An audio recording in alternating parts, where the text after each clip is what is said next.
네, 반갑습니다. 오늘 제가 준비한 것은 어떻게 좋은 정책을 제안 형성 추진할 것인가 라고 하는 건데요. 이 제목이 조금 딱딱합니다, 사실은. 조금 전에 설명해 주셨습니다만 이게 금년에 처음 이제 만들어진 거라서 제 개인적으로도 이 부담이 있고요. 이것을 어떻게 만드는 게 좋을까 여러 가지 정말로 많은 생각을 했습니다. 어떻게 전달해 드리는 게 좋을까? 왜 그러냐면은 오늘 이 자리에 함께 하신 분들은 제가 조금 전에 간단한 그 상황들을 확인해 봤는데 정말로 여러 분야의 전문가들이신 것 같아요. 또 실제 의정 활동하시는 분도 계시고 그런 의미에서 본다면 어떤 맥락에서는 저보다 더 현장을 더 잘하시는 분들이기 때문에 여러분들을 대상으로 어떻게 말씀을 드리는 게 좋을지 여러 가지 많은 고민을 했습니다. 그래서 크게 한 세 가지 정도로 저는 고민을 했습니다. 첫 번째로는 어쨌든 저는 학교에 있기 때문에 학교의 어떤 뭐 행정학, 정책학 전문가라는 관점에서 한번 검토를 해봤고요. 그 다음에 두 번째로는 저도 직접 간접적으로 정부 정책 과정에 많이 참여를 해봤습니다. 실제 정책도 같이 만들어봤고요. 예를 들어서 정부의 공직자하고도 만들어보고 그 다음에 민주당에서도 같이 만들어보기도 했고 그런 경험들. 그 다음에 또 한편에서는 이 관찰자의 시각이 있습니다. 왜냐하면 밖에 있으면서 혹은 뭐 옆에 있으면서 정부의 정책이 어떤 장점이 있는가 혹은 어떤 약점이 있는가 이런 것들을 또 객관적으로 살펴볼 기회도 있는 것 같아요. 그래서 이런 것들을 두루두루 섞어서 정리를 했고요. 그래서 이 분야가 여러분에게 여러분께서 이제 앞으로 좋은 정책을 제안하고 고민하고 구체화시키고 경우에 따라서는 실제 실행하는 역할도 하실 텐데 여기에 조금이나마 도움이 됐으면 하는 그런 생각에서 자료를 만들었습니다. 예, 10개의 꼭지로 이제 구성을 했는데요. 10개의 꼭지는 굉장히 작게 소주제로 일부러 구성을 했습니다. 그래서 우리가 이렇게 이 현장에서 정책을 접할 때 어떠한 것들이 이제 고민되는 지점일까, 어떠한 것들을 잘 살펴봐야 될까, 예, 그런 의미에서 일부러 10개의 작은 꼭지로 이 구성을 했습니다.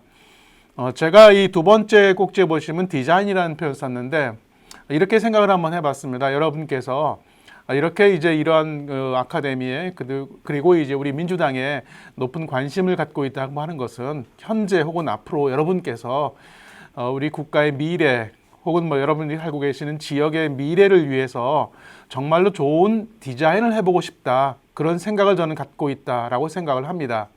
말하자면 이 삶을 디자인하고 사회를 디자인하고 지역을 디자인하고 국가를 디자인을 하고 싶다라고 하는 것 아니겠습니까?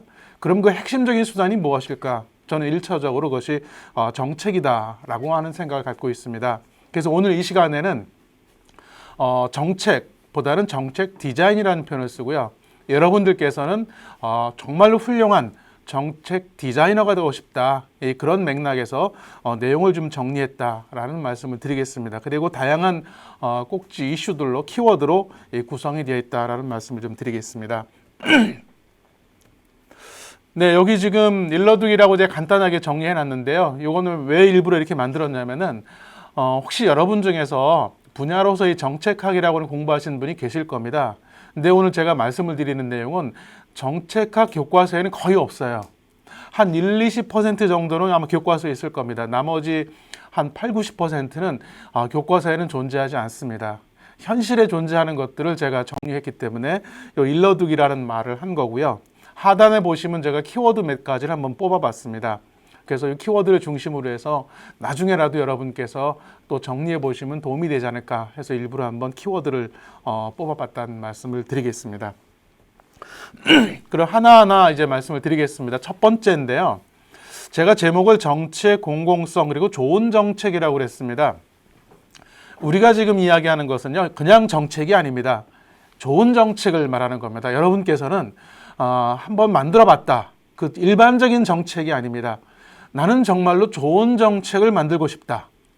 좋은 정책을 만들었고 또 이것을 실행하고 싶다라는 그런 생각이 먼저 저는 전제되어야 된다는 생각을 갖고 있습니다. 좋은 정책, 정말로 좋은 정책을 만들고 싶다. 최근에 이제 부동산 관련해서 뭐 종부세 관련해서 굉장히 많은 정부 정책들이 지금 오고 가고 있지 않습니까? 이런 것도 한번 우리가 상상을 해보는 겁니다. 그래서 어쨌든 여러분에게는 좋은 정책이라는 말을 이제 먼저 말씀을 드리고요. 그 다음에 이 정책이라는 게 뭘까? 저 이렇게 표현했습니다. 두 번째 보시면은 세상을 변화시키기 위한 아주 공적인 설계입니다. 퍼블릭 디자인입니다. 여러분께서는요, 정말로 세상을 한번 변화시켜 보고 싶다라고 하는 그런 의욕, 의지 속에서 이런 아카데미를 수강하는 것 아니겠습니까? 오늘 제가 말씀을 드리고자 하는 것도 그런 맥락이다라고 하는 겁니다. 그 다음에 세 번째 제가 이런 표현을 썼습니다. 정책이라고 하는 것은 과거와 현재와 미래가 있다라고 했습니다. 현재 이 시점은 이제 현재가 되겠죠. 그죠? 지금 바로 이 시간은 현재입니다. 근데 늘 이 정책이라고 하는 것은 미래를 지향하고 있지 않습니까? 그죠? 미래의 바람직한 어떤 것을 만들기 위해서 우리는 늘 미래지향적인 정책 설계를 하는 겁니다. 그런데 쉽지는 않은 것 같아요. 왜 그러냐면은 이 모든 정책의 배경과 환경에는요, 늘 과거가 자리하고 있습니다. 과거라고 하는 것이 자리하고 있다는 얘기죠. 예를 들어 아주 부정적으로 표현한다면 우리가 기득권이라는 표현도 하고 있겠습니다만은 늘 우리가 하나의 정책을 설계할 때는 이 정책 하나에는 과거와 현재, 미래가 동시에 담겨져 있다라고 하는 겁니다. 그리고 이 미래, 우리가 지향하는 미래는 현재와는 다른 그런 의미에서 이 정책이라고 하는 것은 본질적으로 혁신지향적입니다. 혁신지향적입니다. 여러분께서는 좋은 정책을 구상하려고 하는 것이고요. 또 한편에서는 혁신적인 정책을 구상하려고 하는 겁니다. 자, 그렇다면 좋은 정책이란 무엇일까? 혁신적인 정책이란 과연 어떻게 만드는 것일까? 그런 고민을 하지 않을 수 없습니다. 그래서 두 번째 꼭지로 정책과 공공성에서 제가 공적이다, 퍼블릭이라는 말을 썼습니다. 이 퍼블릭이라는 단어를 여러분께서는요, 늘 이 마음 한가운데 늘 자리 잡게 해야 될 것 같습니다. 공공성이라는 표현을 쓰기도 합니다만은 그 어느 것보다도 퍼블릭에 앞설 수 없다라는 생각이 듭니다.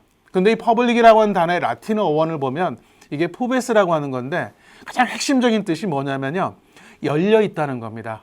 열려 있다. 우리가 공공이라는 말을 늘 쓰고 있습니다. 편하게 쓰고 있습니다만 라틴어의 어원에는 열려 있다예요. 닫혀 있지 않다는 겁니다. 함께 한다는 겁니다. 그러니까 여러분께서 만들고자 하는, 고민하는 정책은 뭡니까? 모든 것을 위해 열려 있는 정책입니다. 모두와 함께 하고자 하는 공동체를 위한 정책이라는 겁니다. 저 이렇게 말씀을 드렸습니다. 좋은 정책을 만들려고 한다. 혁신적인 정책을 만들려고 한다. 열린 정책을 만들려고 한다. 함께하는 공동체를 위한 정책을 만들려고 한다. 우리가 말하는 정책은 그냥 정책이 아니다. 그러한 관점에서 여러분께서 접근해 주십사 하는 거고요. 그래서 마지막 단어로 이렇게 썼습니다.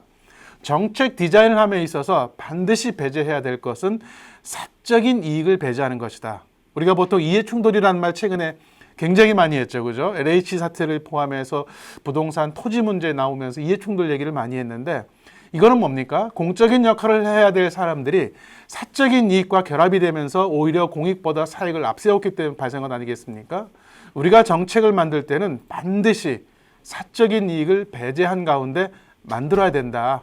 그런 맥락에서 이런 내용들을 좀 정리했습니다. 그래서 좋은 정책에는 무엇일까? 이미 앞서 말씀을 드렸습니다만 다시 한번 정리를 해보면은 이렇게 저는 생각을 합니다.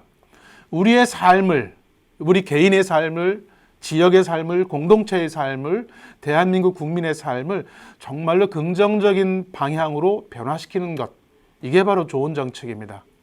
그리고 우리가 갖고 있었던 불편함을 해소할 수 있는 정책이 됩니다.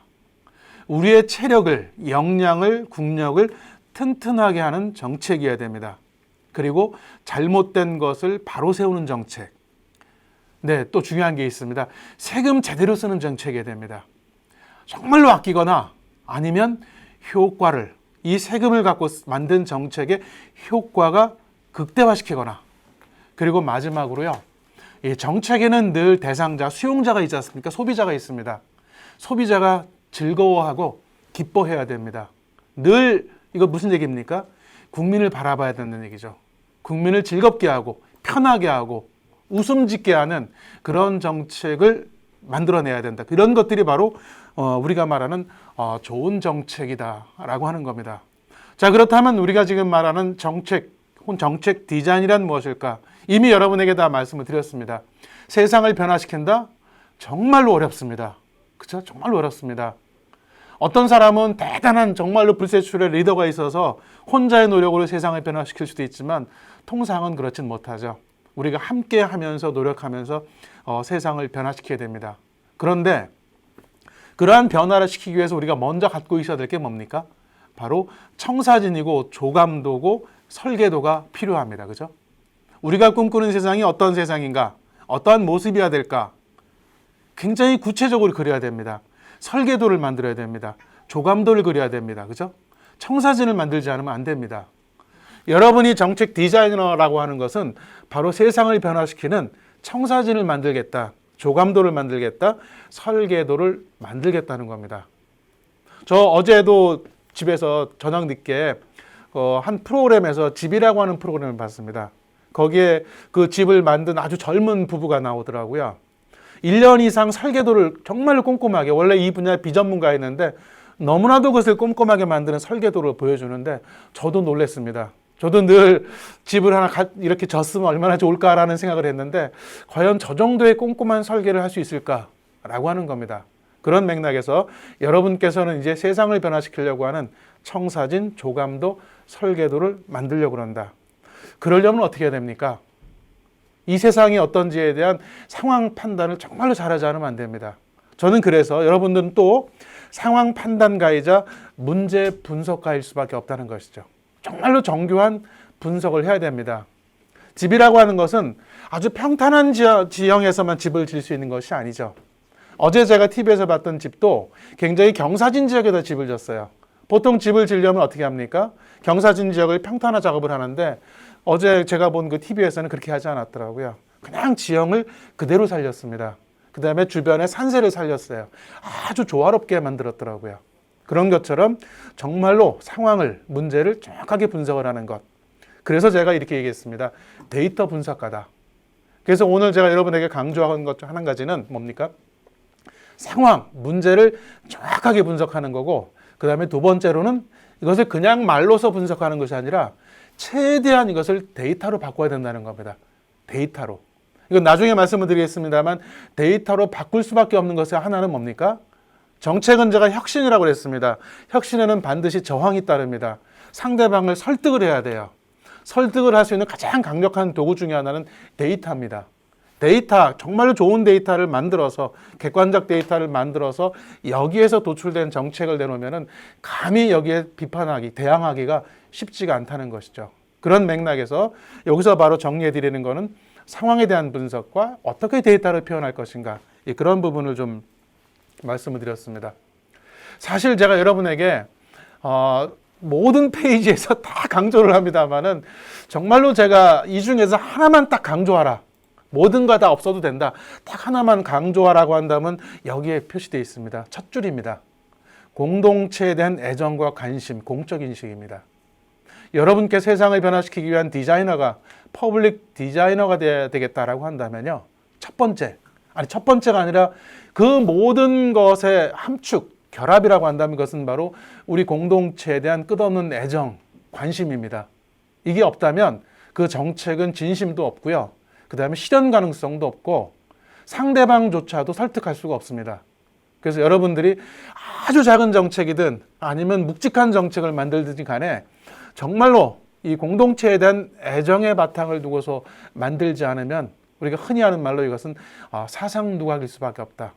그래서 저는 감히 여러분에게 끝없는 공동체에 대한 관심과 애정, 배려, 이런 것들이 가장 중요한 부분이다라는 말씀을 드립니다. 그리고 충분한 문제인식과 변화에 대한 의지. 제가 그러지 않았습니까? 좋은 정책, 혁신적인 정책이다. 세상을 변화시키려고 하니까. 그런 맥락에서 혁신. 의지만 갖고는 안 되는 것 같아요. 아무리 내가 정말로 의지가 있고 불타는 불굴의 정신이 있어도 이것만 갖고는 안 되는 것 같아요. 그까지는 상당한 필요 조건입니다. 그러나 충분 조건은 되지 못해요. 여기에는 정말로 굉장히 냉철하고 차가운 합리적인 분석이 가능하게 한 전문적인 능력이 필요합니다. 이 부분은 만약에 내가 부족하다면 누군가의 도움을 받아서라도 반드시 그 부분을 메꿔야 된다. 예를 든다면은 세계 가장 최고의 여성 지도자 중에 한 명인 오프라 윈프리라고 있지 않습니까? 이 사람의 자서전을 읽어보신 분 많을 텐데 거기에 이런 표현이 나옵니다. 오프라 윈프리가 내가 왜 세상에서 가장 성공적인 여성이 되었는가라고 할 때 몇 가지 내 삶의 원칙이 있다. 그 중에 한 가지가 뭐냐면은 내 주변을 나보다 똑똑한 사람으로 만들어라 해요. 내 주변의 모든 사람을 나보다 똑똑한 사람으로 채워라. 방법이 어렵죠. 그죠? 나보다 똑똑한 사람이 주변에 가득 차서 나를 도와주게 한다? 얼마나 어렵습니까? 근데 오프라 윈프리는요, 너무 쉽답니다. 어떻게 했겠습니까? 자기를 낮추면 된다는 겁니다. 낮추고 상대방을 배려하면 주변의 모든 사람은 나보다 똑똑해진답니다. 스마터 댄이라고 표현했습니다. 스마터 댄, 나보다 똑똑해진다 라고 하는 겁니다. 그런 맥락에서 본다면은 이러한 공적인 인식, 그죠? 혁신, 그 다음에 내가 능력이 부족하다면은 내 주변 사람들한테 도움을 요청하는. 그래서 오프라 윈프리도 그러지 않았습니까? 그 지방의 작은 대학을 나온 아주, 그래서 처음에 언론사 기자 생활을 시작했다고 그러잖아요. 그러니까 뭐 소위 말하는 백이 있습니까? 뭐가 있습니까? 아무것도 없어요. 그러니까 이 사람도 첫 기자에서 기사 하나 쓰기가 힘들었다는 겁니다. 그때 이 사람은 그랬대요. 난 부족한 거 맞아. 그래. 주변 사람들한테 도움을 요청하자. 그래서 주변 사람들한테 그렇게 도움을 요청했대요. 다행히도 주변에서 도와준다는 겁니다. 내가 부족한 역량 다른 사람을 통해서 확보하면 된다. 그 다음에 네 번째가 상상력입니다. 이런 정책을 만들다 보면 예를 든다면 끝없이 공무원들하고 마주치게 됩니다. 그죠? 수도 없이 마주치게 됩니다. 그러면 여러분께서는 이런 상황에 아마 지금 의정 활동하시는 분도 끝도 없이 직면하셨을 거예요. 어떤 혁신적인 제안을 내놨을 때 공무원들은요, 9개의 반대 의견을 내놓습니다. 1개의 찬성 의견과 그 9개를 넘어가야 됩니다. 정말로 어렵습니다. 그럼에도 불구하고 상상을 해야 되죠. 그런 거 하지 못하다 보면은 상상을 포기합니다. 상상을. 그래서 여러분께서는요, 되고 안 되고는 그 다음의 문제고 끝없는 상상을 반드시 하셔야 된다. 그것을 토대로 해서 우리가 무언가를 만들어낼 수 있다. 그래서 예를 든다면 우리 민주당에서도 보니까 20대, 30대 굉장히 많으시더라고요. 청년, 소위. 청년 아닙니까? 20, 30대는요. 청년이 가지고 있는 가장 큰 장점이 뭡니까? 상상력이지 않습니까? 끝없는, 경계 없는 상상력이라는 거죠. 그런 맥락에서 본다면 여러분들이 좋은 정책 디자이너가 되기 위해서는 제한 없는 상상력. 그 다음에 마지막으로 정책은 아무리 잘 만들어도 정말로 찬성하는 사람보다는 반대하는 사람이 더 많습니다. 왜냐하면 그 정책은 제가 그렇게 말씀을 드렸죠. 과거가 있고 현재가 있고 미래를 지향한다고 그랬습니다. 과거와 현재가 어렵게 하는 겁니다. 여기에는 수많은 기존의 이해관계가 결합이 되어 있어요. 그죠? 그러니까 얼마나 어렵습니까? 할 수 없이 상대방을 끝없이 설득하지 않으면 안 된다는 것이죠. 그런 맥락에서 마지막 협상력을 말씀을 드렸습니다. 세 번째, 정책 문제와 인식의 혁신. 아까 제가 말씀을 드렸잖아요. 모든 거 다 필요 없다. 한 가지만 고르라고 한다면 뭘까라고 하지 않았습니까? 제가 이렇게 말씀을 드렸죠. 공동체에 대한 생각, 배려, 고민 이런 것들이라고 말씀을 드렸어요. 애정이라고 말씀을 드렸어요. 이게 없다면 아무것도 안 된다. 그래서 제가 생각하는 만큼 보이고 보는 만큼 생각하고 공감하는 만큼 배려하고 배려하는 만큼 문제를 인식한다. 제가 사진 2장을 올려놨습니다. 아마 이 사진 대부분 다 아실 거예요. 아실 건데 첫 번째 위에 있는 사진 하나 있습니다. 보니까 횡단보도입니다. 그죠? 그 다음에 전봇대에 노란색의 의자가 있어요. 그리고 보니까 연로하신 분이 앉아 있는 것 같아요. 이게 바로 뭡니까? 지금은 전국의 지자체에 많이 퍼져 있는데 이게 바로 효도 의자라는 겁니다. 남양주에서 처음 시작을 했습니다. 거기에 한 파출소장님이 시작을 했어요. 생각은 간단했습니다. 왜냐하면 교통사고에서 노인분들이 차지하는 비중이 굉장히 높아요. 근데 여러분들 주변에서 보면요, 노인분들이 횡단보도로 잘 안 건너가요. 바로 20, 30m 옆에 횡단보도가 있는데도 그냥 무단횡단하세요, 노인분들이. 그 다음에 신호등 기다리면 되는데 신호등 안 기다리고 넘어가세요. 그러면서 우리는 그렇게 얘기하죠. 노인분들은 교통신호를 지키지 모른다고. 도덕적 규범을 지키지 모른다고. 그냥 마음대로 한다고. 그렇게 얘기하잖아요. 근데 이 파출소장님은 그렇게 생각하지 않았어요. 왜 그렇지? 왜 노인분들은 옆에 횡단보도를 두고 신호등이 있는데도 불구하고 왜 못 참고 건너가지? 그렇습니다. 노인분들은 다리가 아파요. 관절이 약해요. 젊은이들은 20, 30m 걸어가는 게 아무 상관없는데 노인들은 그 20, 30m가 너무나도 먼 데입니다. 그죠? 횡단보도 앞에서 신호등 바뀌기를 기다리기가 쉽지가 않아요. 그래서 이분은 고민한 겁니다. 그래, 횡단보도에다가 의자 하나 만들어 놓자. 그러면 여기서 쉬었다가 넘어갈 수 있지 않겠는가. 그런데 이거 만들 돈이 어디 있습니까? 그래서 이 파출소장이면요, 관내 여기저기 다니면서 설명을 했대요. 이거 만드는데 정부 예산 한 푼도 안 들어갔습니다. 근데 충분히 만들어냈어요. 이게 바로 뭡니까? 정말로 문제의 본질을 고민한 거예요. 문제의 본질. 왜 이분들은 이렇게 행동할까? 그리고 이것은 뭡니까? 나의 관점이 아니고 상대방의 관점인 거예요. 상대방의 관점. 우리 흔히 역지사지라는 말 하지 않습니까? 상대방의 관점을 들어가니까 문제가 보인 거예요. 그죠? 하단에 사진이 또 하나 있습니다. 어떤 분이 지금 신발을 신겨드리고 있는 거예요. 그죠? 이 신발은 뭐냐면 위에 의자가 효도 의자잖아요. 이 신발은 효도 신발입니다. 이거는 뭐냐면은 치매 어르신들을 위한 신발이에요. 치매 어르신들 밖에 나가서 길 잊어버리잖아요. 그죠? 그러니까 그 가족들은 그 어르신 찾으려고 얼마나 노심초사합니까? 그러니까 그냥 여기저기 찾으러 다니고 목걸이도 하지만 소용없기도 하고 그런 거예요. 이 고양시에서 고민을 했습니다. 치매 어르신들 길 잊어버리는데 마냥 집에만 계시게 할 수도 없고 어떻게 찾을까? 근데 특이한 거는요. 그분들이 관찰을 해봤더니 치매 있으신 분들은 그래도 신발은 꼭 잊지 않고 신으신대요. 그래? 고민하다가 관내 업체랑 이제 협력을 해서 여기에 그 GPS 칩을 넣었어요. 그래서 이 신발을 신으시면 치매 어르신이 길을 잊어버려도 가족들이 어디 있는지 알 수 있는 겁니다. 이 두 가지 사례가 다 뭡니까? 상대방의 관점이에요. 나의 관점이 아니고. 저 사람은 도대체 왜 그럴까? 저 사람은 무엇을 정말로 해줘야지 정말로 맞는 걸까라는, 이게 바로 이 정책의 출발이고요. 좋은 정책의 시작입니다. 그래서 여러분께서는, 저도 물론 마찬가지입니다. 저도 늘 연구실에 주로 있습니다만, 여러분들이 좋은 정책 디자이너가 되려면은 이제 조건 두 가지가 생긴 겁니다. 첫 번째로는 현장으로 가야 돼요. 그죠? 현장으로 가야 됩니다. 그래야지 눈에 보이는 거죠. 그 다음에 두 번째로는 끝도 없이 상대방의 입장으로 들어가야 돼요. 상대방의 마음으로 들어가 봐야 됩니다. 그러면서 상대방을 이해하려고 할 때, 어떠한 정책이 필요한가라고 하는 것. 그래서 제가 두 번째 정책과 현장에서 문제와 정답은 늘 우리 삶 현장 속에 존재한다라고 하는 겁니다. 상상만으로는 안 된다는 것이죠. 현장을 보면서 답을 찾고 현장을 보면서 문제를 읽어낼 수 있겠다라고 하는 겁니다. 그래서 정책 디자이너는, 의상 디자이너는 의상실에 있겠죠. 그죠? 테이블 앞에 놓고 있겠죠. 그러나 정책 디자이너는 늘 하루 종일 1년 365일 현장에 국민의 삶과 같이 있어야 되겠다. 그리고 또 하나는 제가 분명히 그런 말씀을 드렸어요. 좋은 정책을 만들려면 데이터를 바꿔야 된다고 하는데, 그러나 모든 이 우리 삶의 현장이 데이터로 바뀌지는 못해요. 없는 것들도 많고 도저히 표현할 수가 없어요. 그 사람의 마음으로만 들어가야지 읽어낼 수 있는 게 있습니다. 데이터로 표현되지 못하는 현장의 모습들이라고 하는 겁니다. 제가 산재 데이터라고 해야 되고, 또 이따 제가 말씀을 드릴 겁니다. 이거 무슨 얘기냐면은, 우리나라 산업재 요즘 뭐 계속 보도 많이 나오지 않습니까? 산재 공식 데이터가 있습니다. 그런데 그 데이터는요, 믿을 만한 게 못 됩니다. 왜 그렇습니까? 산재를 신고를 안 하니까요. 신고하면 불이익이 오니까. 협력사의 하청업체는 이거 신고할수록 불이익을 받잖아요. 그러니까 결국에는 산재로 안 가는 겁니다. 그냥 알아서 처리하고 마는 거예요.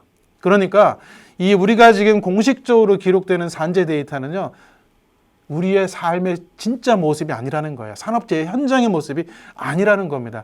현장에 가면 산업재해가 있는데 데이터로 보면 없는 거예요. 그런 관점에서 반드시 현장으로 갔으면 좋겠다. 요거는, 요 정책은 이게 이제 2017년도에 문재인 대통령 후보 시절에 요 당사에서 직접 발표하신 공약의 일부입니다. 그 당시에. 그리고 국정과제로 선정이 되었고, 이 정책은 완벽하진 않지만 일부 실현은 됐어요. 그리고 이 정책은 제가 만드는 데 굉장히 깊이 관여했기 때문에 이 사례를 간단하게 한번 말씀을 드려보겠습니다. 전국의 고속도로, 요거는 이제 2016년 말 내지 2017년 초 데이터입니다.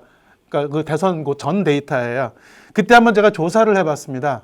조사해 보니까 그 당시 전국 고속도로가 한 4,500km 정도 돼요. 굉장히 많죠, 그죠? 고속도로도요, 등급이 있습니다. 여러분 아십니까? 등급이 있어요.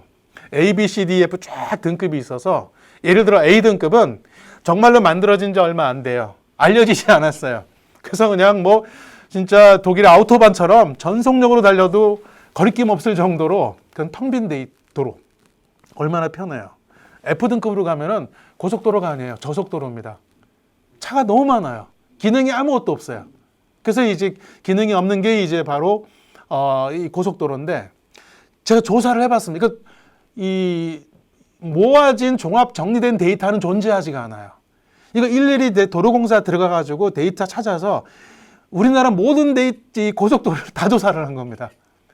등급을 하나하나 데이터를 다 일일이 모아가지고 분석을 해보니까 이용률이 극히 낮은 도로가 23%나 나왔어요. 1000km가 넘게 나왔습니다. 너무나도 이용객이 없는 거예요. 그 많은 돈을 들여서 고속도로를 만들었는데 이용객이 없어요. 그런데 재미난 거는 우리나라의 고속도로 옆에는 항상 지방도가 있어요. 그죠?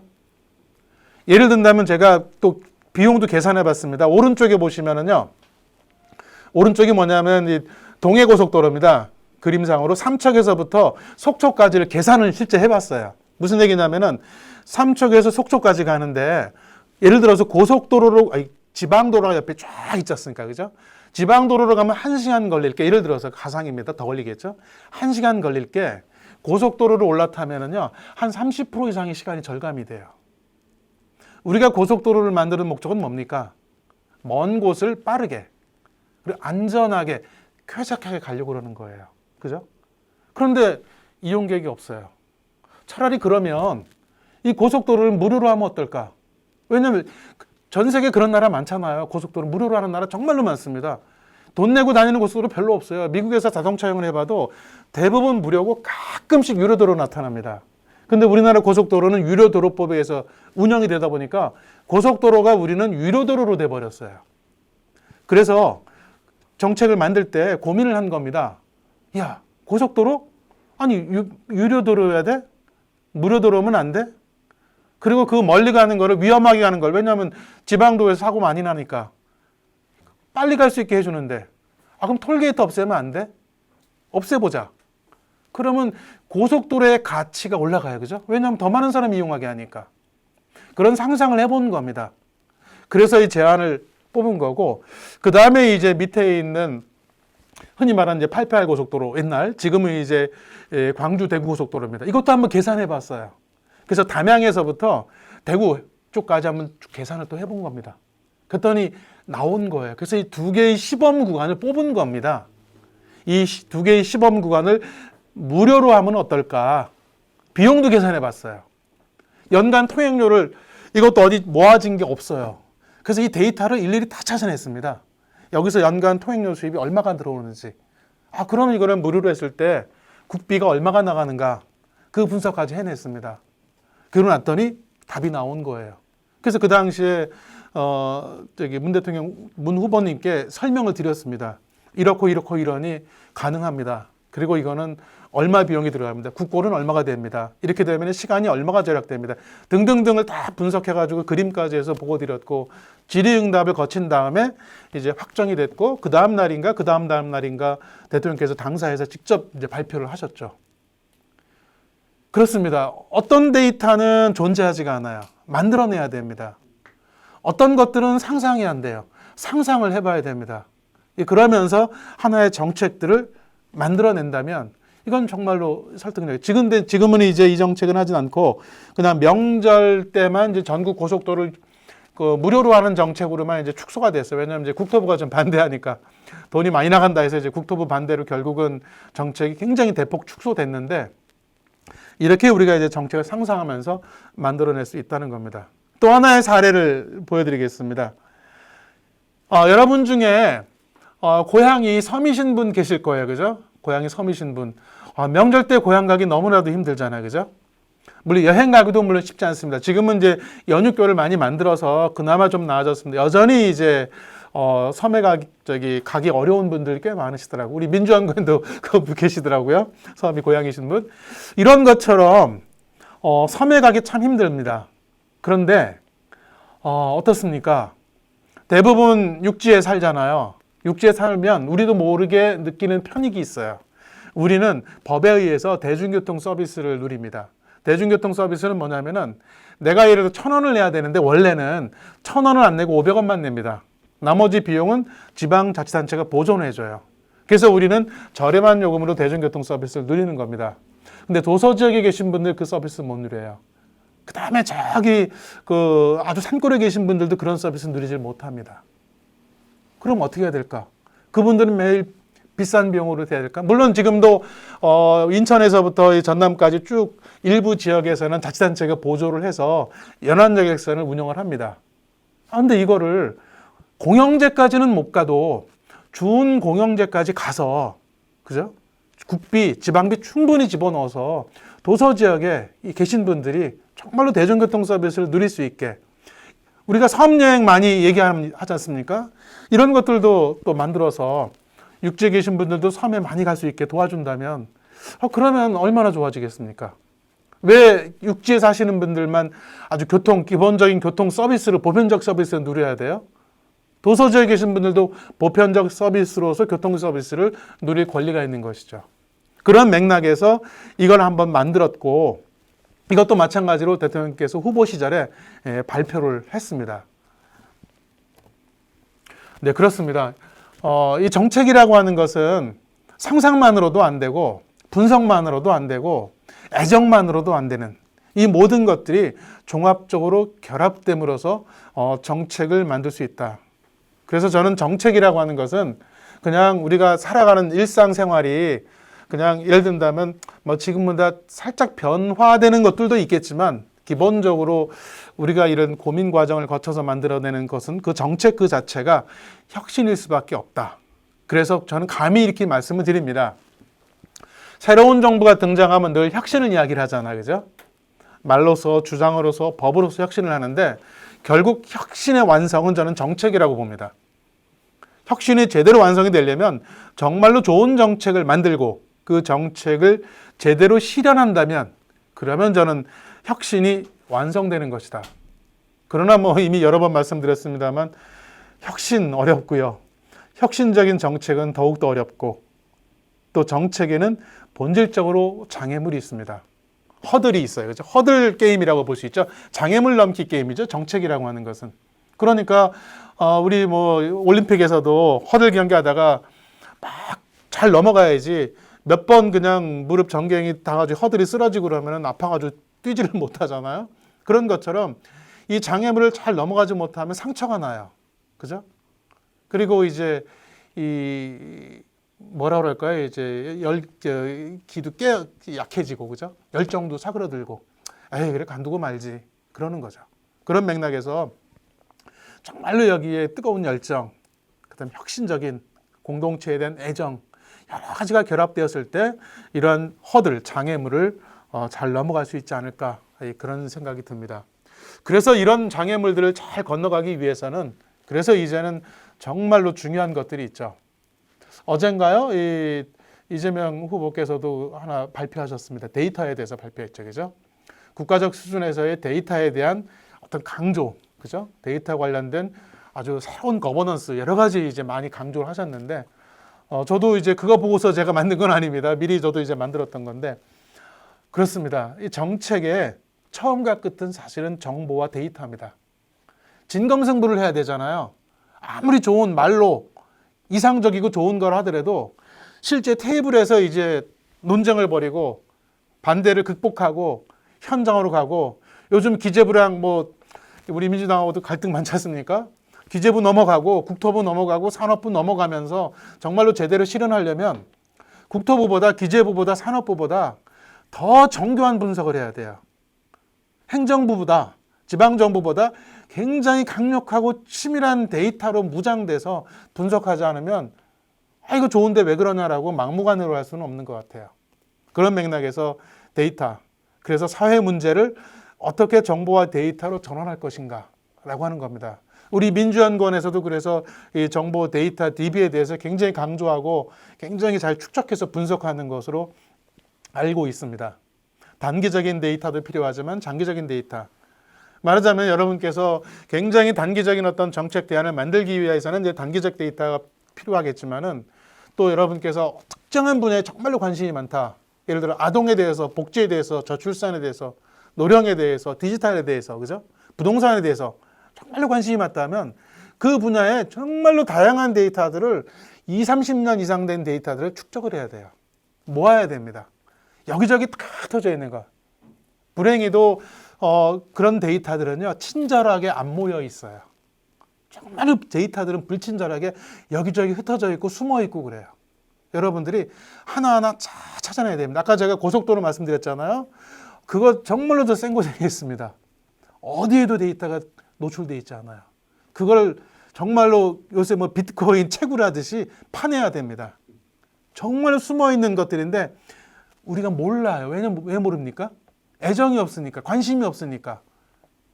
캐낼 생각도 안 하고 보이지도 않아요. 근데 관심이 있으니까, 풀어보고 싶으니까, 애정이 있으니까 찾아내려고 하는 겁니다. 정말로 깊숙한 속 뒤져가지고 찾아내고 합쳐고, 그죠? 합친 게 없으니까. 그 다음에 그걸 이제 다 DB로 만들고, 엑셀로. 그 다음에 이제 분석하고. 그래야 이제 그 다음에 정책이 나오는 거예요. 그러니까 그 앞단이 얼마나 많은 시간과 노력이 공이 들어가겠습니까? 그리고 정보를 공개하고 공유해야 된다. 혼자서는 힘들어요, 그죠? 힘드니까 내가 어떤 데이터 만들었으면 예를 들어서 주변의 동료들하고, 그죠? 같이 함께하는 분들하고 민주연구원하고 당하고 같이 결합해서 데이터를 공유하고 제공하고 얻고, 그럼으로써 이제 데이터가 풍성해지는 겁니다. 그랬을 때 정말로 괜찮은 마을 단위든 뭐 광역 단위든 기초 단위든 국가 단위든 그럴 때 이제 킬러 컨텐츠가 만들어지는 거 아닐까라는 생각이 듭니다. 그리고 분석할 때 제가 아까 전문가 말씀을 드렸잖아요. 애정도 말씀드리고. 근데 이제 데이터를 잘못 읽어버리면 메타 오류라는 게 생깁니다. 우리가 옷을 입을 때 단추 하나 잘못 끼면 다 꼈는데 보니까 어떤 사람은 단추가 남아요. 어떤 사람은 단추 구멍이 남아요. 마찬가지 같은 말입니다만 이러면 다 풀어내야 돼요. 다시 시작해야 돼요.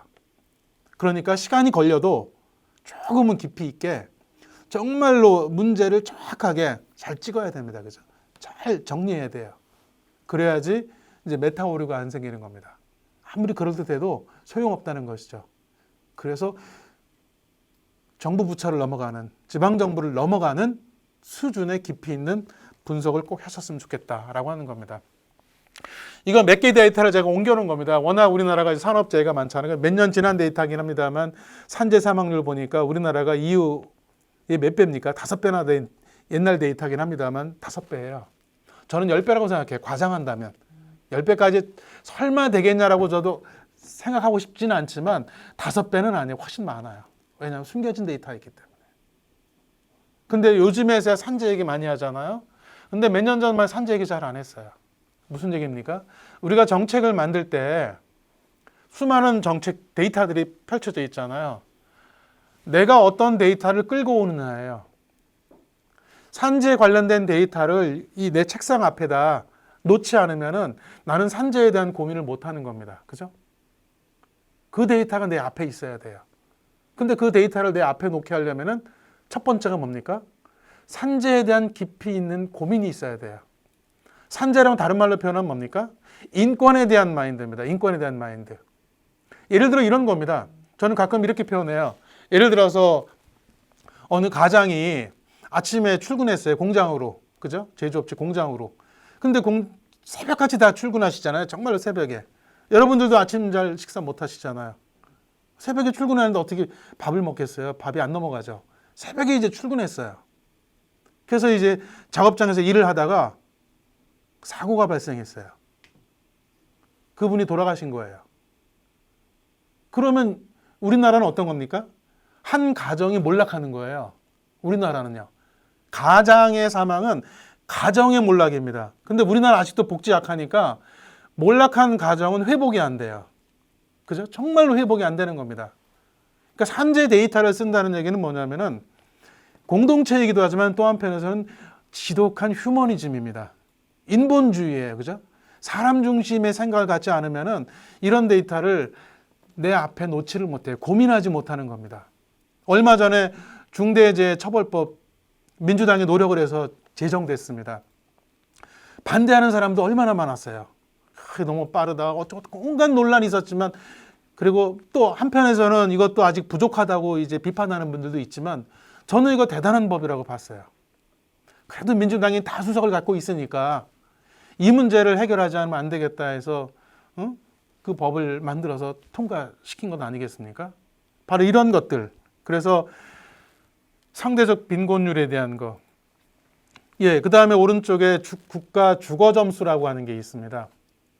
네, 여러분 데이터 중에 최저임금이라는 게 있습니다. 그죠? 최저임금 문재인 정부 들어서 많이 올렸어요. 최근에는 올리지 못해요. 그죠? 워낙 초반에 많이 올렸기 때문에 지금은 많이 올리지는 못합니다. 그래도 이제 많이 올리려고 노력을 했어요. 그래도 좀 뭐 적지 않게 올렸다고 생각합니다. 물론 여전히 부족합니다만 많이 올렸습니다. 그런데 최저임금만큼 우리가 고민해야 될 게 뭐냐면 최소 주거 기준이라는 게 있어요. 근데 주변에 말을 해보면 다들 몰라요. 그게 뭔데? 최소 주거 기준이. 예, 그렇습니다. 우리 법에서는 우리 주택 정책을 해야 되니까 예를 들면은 몇 평짜리 집을 지어야 될까? 임대주택의 규모는 뭐로 할까? 국민주택의 규모는 뭐로 할까? 고민을 해야 되잖아요. 그죠? 도대체 우리나라 정부에서는 자치단체는 몇 평짜리 집을 지어야 돼? 그리고 국민들에게 몇 평의 집을 공급해야 되라고 하는 게 있겠죠. 그러려니까 이제 최소 주거 기준이라는 게 있습니다. 그 데이터 여러분 한번 찾아보시기 바랍니다. 그거 보면은요, 너무나도 낮아요. 예를 들면은, 저도 정확히 지금 기억은 안 되는데, 1인당 최소 주거 기준을 제가 기억하기로, 4평인가? 몇 평을 했어요. 보통 요즘 이제 만약 결혼한 가정이면은, 대개 이제 한 명이 아직 좀 모자라요. 그죠? 2.5 가구 뭐 그런 얘기 하잖아요. 3인 가구라고 쳐요. 3인 가구라고 하면은, 이 최소 주거 기준을 계산할 때는요, 공용 면적을 빼요. 공용 면적을 빼고서 계산을 해요. 제가 그러면 한 10평 되나 그래요. 계산을 해봤어요. 10평짜리 집이라면 뭘까? 방 한 칸을 몇 평을 주죠? 부엌은요? 화장실은요? 현관은요? 빨래 넣는 곳은? 세탁기는? 거실은? 불가능한 면적이에요. 이게 우리 법에서 정하는 최소 주거 기준 면적이에요. 그래서 저는 가끔 그 얘기합니다. 이거 10년 전에 만들었거든요. 이것 좀 현실화시키자. 높이자는 겁니다. 그럼 어떤 일이 벌어지냐면요. 끔찍한 일이 벌어집니다. 우리나라에서 최소 주거 기준 이하에 사는 가구가 갑자기 팽창을 하게 됩니다. 이게 우리 주거의 현실이라는 거예요. 집을 갖고 있다 안 갖고 있다의 문제가 아니고 소유, 제 개인적인 생각입니다. 1가구, 2가구의 문제가 아니라 주거, 흔히 말하는 주거, 주택 소유가 아니라 주거의 실태를 보면은 아마도 끔찍한 일이 벌어질 겁니다. 그러니까 우리가 어떤 데이터를 갖고 있느냐, 어떤 데이터를 만드냐에 따라서 정책이 달라지는 거예요. 그죠? 저는 정말로 주거 정책이 그렇게 되면 전혀 새로운 방향으로 갈 수 있다. 그래서 여러분께서 한번 찾아보시기 바랍니다. 최소 주거 기준 면적이 어떻게 되어 있는가. 예, 정책은 정말로 다양한 얼굴을 갖고 있습니다. 정책이라고 하는 것은 제가 야누스라고 그랬는데요. 왜냐하면 제가 이제 앞서도 그런 말씀을 드렸잖아요. 정책에는 과거, 현재, 미래가 있다. 저항이 있다. 허들을 넘는 거다라고 말씀을 드렸습니다. 어쩔 수 없이 우리가 좋은 정책이라고 말하는 순간 저쪽에서는 나쁜 정책이라고 그럽니다. 왜 그러냐면은 모든 정책에는요, 편익이 있고 그다음에 비용이 있어요. 비용을 다른 말로 말하면요, 편익을 누리지 못하는 사람들이 있습니다. 우리가 그렇게 얘기하잖아요. 불편한 상황을 편하게 만들기 위해서, 기울어진 운동장을 기울지 않게 하기 위해서. 그러면 기울어진 운동장에 편한 사람이 있고요, 불편함으로 인해서 좋다고 생각하는 사람이 있고, 여러 가지 경우가 있잖아요. 이거를 이제 바르게 하겠다고 하는 순간 반드시 상대적으로 이거 왜 그대로 두지, 왜 변화시켜, 좋은데 지금 왜 건드려, 당연히 존재하는 거예요. 그런데 저는 이렇게 말씀을 드립니다. 그런데 물론 우리는 선한 마음으로 우리 공동의 미래를 위한 좋은 정책을 제안했다고 하지만 현실에는 엄연히 반대하고 손해를 보는 사람이 있다고 치면 그 상대방을 그렇게 도덕적으로 비난하진 말자예요. 왜냐하면 같은 입장이니까. 그렇게 본다면 어떻게 하면 그러면 상대방을 설득하고 넘어갈 수 있을 거가 더 현명한 것이지, 나는 도덕적으로 우위이고 상대방은 도덕적으로 문제가 있다라고 하는 것은 그렇게 문제 푸는 방법은 아니지 않을까, 아니다라는 생각이 들어서 능히, 속으로는 그렇다 치더라도 그런 것들을 굉장히 합리적이고 객관적인 수단을 통해서 넘어갈 수 있는 그런 노력이 필요하겠다. 그래서 제가 정책에 대한 지지와 비판이 있다. 좋은 정책에도 늘 피해자가 있어서 그 피해자가 내 마음에 안 들어도, 우리 마음에 안 들어도 그런 피해자를 충분히 고려하려고 하는 노력은 저는 필요하다라는 생각이 듭니다. 그리고 정책에서의 찬성과 반대가 늘 있는데, 찬성은 되게 소극적이에요. 반대는 적극적입니다. 그죠?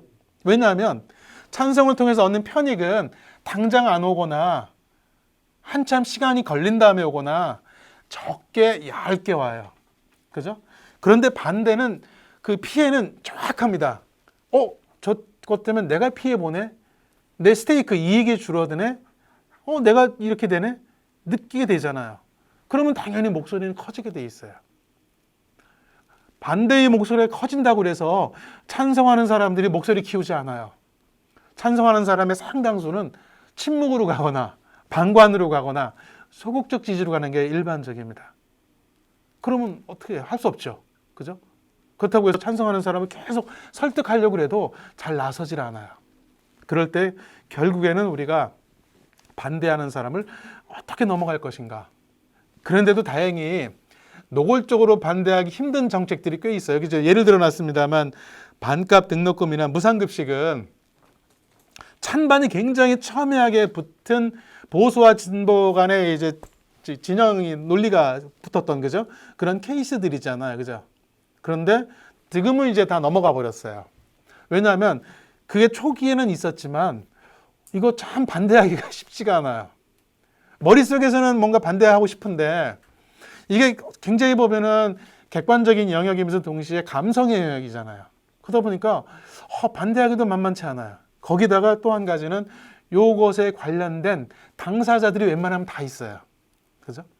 그래서 우리가 어떤 정책을 만들 때 반대가 굉장히 극명하게 예상되는 정책이 있고, 그 다음에 굉장히 좋은 정책이지만 반대가 쉽지 않은 정책들이 있어요. 이런 것들도 잘 뽑아서 만들어 보면 굉장히 좋은 것들이 가능하지 않을까라는 생각이 들어서 한번 해봤고요. 그 다음에 비용에 대한 얘기입니다. 비용 없는 정책은 없어요. 그죠? 비용이라는 것은 여러 가지입니다. 그 정책을 추진하기 위한 재정이 되기도 하고 거기서 발생하는 갈등이 되기도 하는 겁니다. 그래서 우리가 정책을 만들 때는 반드시 직접적인 비용과 간접적인 비용을 반드시 고려해야 되고, 돈을 많이 들인다고 좋은 정책도 아니죠. 그죠? 적게 들인다고 또 나쁜 정책도 아니고, 그런 관점에서 우리가 하나의 정책을 만들 때는 반드시 그 비용을 고려해야 된다. 그 비용에는 갈등이라는 게 포함되어 있다라고 하는 겁니다. 예를 들어서 여러분들이 기억하시는 분 계실지 모르겠어요. 어디냐면은 우리 옛날에 KTX 만들 때, KTX가 이제 저 남쪽으로 내려가다가 울산 근처에, 거기가 이제 그쪽 사시는 분은 뭐 잘 아시겠네요. 그 영남 알프스라고 있잖아요. 그죠? 영남 알프스에 거기 뭐죠? 그 터널 하나 지나가는 거 있었는데 갑자기 이름을 까먹었습니다. 그 터널 공사 때문에 그때 진울 스님인가요? 천성산 터널. 네, 천성산 터널 도롱뇽 얘기 나오지 않았습니까? 이것 때문에, 저기 때문에 노무현 대통령 시절이네. 그죠? 그래서 그 스님이, 그 내원사 스님인가 그러실 거야, 아마. 저도 가본 굉장히 예쁜 사찰인데, 그 스님께서 그냥 단식 투쟁도 하고 뭐 그래서 지금 문재인 대통령께서 수석 시절인가 비서실장 시절에 거기 면담도 가고 그랬었죠. 그죠? 그랬던 기억이 나는데, 그때 이제 결국에는 뭐 터널을 만들긴 만들었습니다. 만들고 이제 그때 도롱뇽 뭐 생태 습지 뭐 이런 얘기 나왔었는데, 그때 이제 그 문제를 처음에는 조금 소홀히 했던 거예요. 그러다가 이제 계속 공기도 지연되고 하니까 이제 결국에는 이제 나서서 해서 결국 풀기는 풀었는데 굉장히 많은 시간이 소요됐죠. 언뜻 이제 그 당시에도 그렇고 지금도 그런 얘기들 많이 하세요. 지금 도롱뇽 문제 없는데 습지 문제 없는데 생태적으로 거기는 전혀 문제 없다는 보고서가 최근까지도 나오고 있어요. 그래서 뭐 거의 제가 알기로도, 저는 뭐 생태 전문가는 아닙니다만 큰 문제는 없는 걸로 아는데, 핵심은 뭐냐면은 그게 논리적으로 그 스님의 주장이 틀리다고 그래서 당신이 틀렸습니다, 말도 안 돼요라고 할 게 아니라는 얘기예요. 그런 것조차도 어떻게 우리가 잘 설득하고 넘어가는가에 따라서 오히려 정책의 속도는 빨라지고 비용은 절감될 수 있다. 그래서 정책 실험이라는 게 필요합니다. 우리가 정책을 하면 작은 정책이든 큰 정책이든지 간에 일종의 가상 실험을 엄청나게 많이 해봐야 됩니다. 요새 뭐 리빙랩이라는 것도 많이 하잖아요. 그죠? 리빙랩은 근데 현장 실험입니다. 현장에서 실제로 하는 실험이라면 이 가상 실험이라고 하는 것은 얼마든지 이 사무실 안에서도 실험이 가능합니다. 대신에 최대한의 데이터를 끄집어내야 돼요. 그래서 그 데이터를 갖고서 모의 시뮬레이션을 얼마든지 해서 플랜 A, B, C, D를 만들어 볼 수 있죠. 최근에는 뭐 메타버스까지 있으니까 여기다가 집어넣어 버리면 얼마든지 우리가 여러 개의 실험을 할 수가 있습니다. 그런 시뮬레이션과 실험을 통해서 여러 개의 대안을 만들고 예상되는 문제점과 해결 방안 등등을 잘 정리를 해낸다면 그러면은 앞서 말씀드렸던 비용이라든지 갈등이라든지 이런 거 충분히 저는 관리하면서 좋은 정책을 만들 수 있다라는 생각이 듭니다. 예, 정책과 때 타이밍이라고 제가 해놨는데 이거 정말 중요한 얘기입니다. 아무리 좋은 정책을 만들어도 때를 못 만나면 꽝입니다, 진짜. 그냥 사라집니다. 그래서 이 때를 잘 만난다는 게 두 가지인 것 같아요. 하나는 타이밍이 기가 막히게 잘 맞아서 우연히도 빛이 나는 게 있어요. 정책이 성공하고 입법화되고 법이 통과되고 하는 게 있고, 어떤 거는 정말로 공들여서 만들었는데 안 돼 버리는 거예요. 그러면 몇 년을 묵혀야 되는 게 있습니다. 그래서 사실은 이제 때를 만나려면 사실은 준비를 해야 돼요. 준비를 잘 해놓고 지금 때가 아니면 내놓으면 안 돼요. 때를 기다리는 것도 좀 필요하다. 예를 들면 제가 여기에 S사에 실패한 두유 음료라고 그랬는데 S사가 어딘지는 말씀 안 드릴게요. 지금은 두유 시장, 콩 음료 시장이 엄청나게 크잖아요. 예전에 굉장히 큰 음료 회사가 S사가 두유를 내놨어요. 굉장히 일찍. 저는 그걸 마셔봤는데 굉장히 일찍 내놓고 그때도 좀 맛이 있었다고 생각하는데 너무 일찍 내놓은 거예요. 그러다 보니까 반응이 없었어요. 반응이 없어서 결국 망했어요, 그거. 거기다가 얼마 안 지나서 제이모 식품이 내놔가지고 대박이 나버렸어요. 얼마나 이게 배 아프겠어요. 그러니까 선도적으로 내놓은 것까지는 좋았는데 타이밍을 못 맞춘 거예요. 아니면 타이밍을 만들어내든지. 쉽게 말하면 우리 이것을 정책에서는 정책의 창이라고 그럽니다. 정책, 팔러시 윈도우라고 그러는데 첫 번째는 기가 막히게 천우신조가 되어서 타이밍이 맞았거나 그게 아니라면 두 번째는 뭡니까? 만들어내야죠, 타이밍을. 만들어내야 됩니다. 너무 오래 기다릴 수 없다면 타이밍을 만들어내기도 하고 아니면 기다려야죠. 대신에 좋은 정책을 만들어놔야죠. 만들어 놓고 살펴보고 다듬으면서 기다리다 보면 그러면 이제 우리가 좋은 때를 만나서 꽃을 피울 수 있다. 그래서 절호의 길을 되기 위해서는 준비된 정책이 필요하다라고 하는 겁니다. 그 다음에 정책 언어라고 그랬어요. 네, 어려운 단어 쓰면 이제 이것도 별 의미가 없는 것 같아요. 정말로 쉽고 쉬운 단어로 낮춰야 됩니다. 예를 든다면 제가 앞서 그 고속도로 무료화 관련해서 정책을 만들었다고 그랬잖아요. 근데 이거는 좀 이제 그거 하나 만드는데 보고서를 한 20페이지 만들었어요. 실제로 그걸 갖고서 이제 대통령 후보님께서 쓰신 문장은 5줄도 안 돼요. 근데 그거를 만들기 위해서 20장을 만드는 겁니다. 그래서 그걸 만들면 이제 거기서 오케이 돼서 확정이 됐으면 대통령 후보님이 연설로 넘어가잖아요.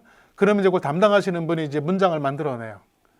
그 어려운 내용을 쉽고 해서 국민의 언어로 만들어내요. 국민의 언어. 설명이 필요 없는 언어, 해석이 필요 없는 언어, 오해가 안 되는 언어로 바꿔줘야 돼요.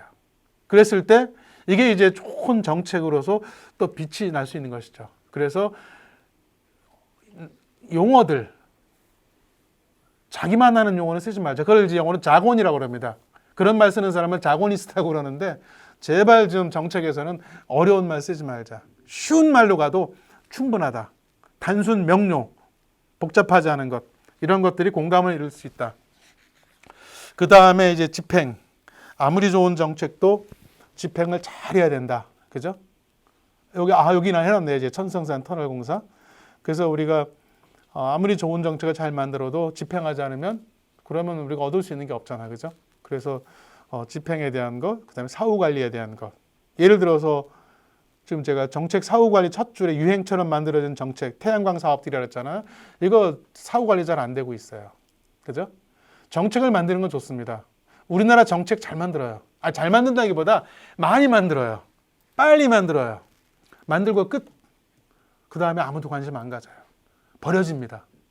그래서 우리는 정책을 잘 만드는, 빨리 만드는 특성을 갖고 있어요. 정부도 그래요. 근데 그거보다는 꼼꼼하지만 제대로 된 정책 만들고 그 만들어진 정책은 정말로 제대로 잘 관리하는 그런 노력이 필요하겠다. 그 다음에 오해받는 정책들 많습니다. 좋은 정책이라고 사람들이 잘하는 거 아니에요. 알아서 이해해 주는 거 아닙니다. 정말로 제대로 된 쉬운 용어로 잘 설명을 해야 돼요. 예전에 의약분업, 지금 의약분업 아무것도 아니잖아요. 예전에 의약분업 할 때 굉장히 힘들었어요. 수많은 오해도 있었고 갈등도 있었고 시민단체까지 나서서 해결하려고 전 국토가 난리가 난 적도 있었습니다. 의약분업이. 근데 결국은 지금 잘 정리가 됐고 그래서 어렵게 가지 말고 쉽게 가는 어떻게 정말로 쉽게 할 것인가. 그래서 정책에서 이제 마지막에 활용 점정이 되는 것은 정책을 잘 설명하고 홍보하고 하는 거. 쉬운 언어로, 다양한 방식으로, 지지자를 통해서. 그다음에 그 국민의 관점에서 설명하면 기가 막히겠다라고 하는 겁니다. 마지막 요거 하나로 제가 설명을 마무리하겠습니다. 요거는 제가 최근에 이제 정책기획위원회에서 일하고 있는데 최근에 책을 4가지를 펴냈습니다. 얇은 책입니다만 3대 위기, 5대 강국론, 100대 입법, 국제지표. 이건 뭐냐면 얼마 전에 대통령께서 국민들하고 같이 지금 토론회 하시지 않았어요. 생방송으로. 그때 말미에 그런 얘기를 하셨습니다. 대통령께서 진솔하게 아쉬운 것도 많고 부족한 것도 많고 또 애쓴 것도 많고 다 국민들이 도와줘서 했다. 그런 얘기 많이 하시면서 마지막에 그런 얘기 하신 것 같아요. 그런데 우리 국민들 자부심 가져도 좋은 거 아니겠습니까? 왜냐하면 우리도 모를 만큼 국제사회에서 국제기구에서 우리나라를 정말로 대단하게 평가하고 있다. 전 세계적으로 탑10에 들어가 있는 게 너무나도 많다는 겁니다. 탑10이 아니라요. 넘버원도 그렇게 많습니다. 넘버원도. 전 세계가 부러워하는 성과가 그렇게 많은데 이런 것들을 갖고서 우리는 좀 자부심 가져도 된다. 근데 불행히도 뭐냐면요. 우리가 잘 몰라요. 국민들이 몰라요. 그 많은 좋은 성과, 국제사회 평가, 국제기구의 객관적인 평가가 있는데 대한민국은 넘버원이라고. 근데 우리가 잘 모른다는 겁니다. 좀 더 잘 공유해야 되지 않을까. 또 문재인 정부 들어와서 이 민주당이 정말로 노력을 해서 대한민국을 정말로 크게 변화시킬 수 있는 법 정말로 많이 만들었어요. 그중에 100개만 한번 꼽아본 겁니다. 그중에 100개만. 정말로 많은 입법이 있었는데 제정한 거, 개정한 거. 대단한 겁니다. 당장의 효과는 없을지 몰라도 대한민국을 변화시킬 수 있는 정말로 좋은 입법이 많아요. 근데 국민들이 알지 못해요. 역시 그래서 홍보도 중요하지 않을까라는 그런 생각이 듭니다. 그래서 마지막에 이런 내용들로 정리했습니다. 제가 준비한 것에서 마치도록 하겠습니다. 네, 감사합니다.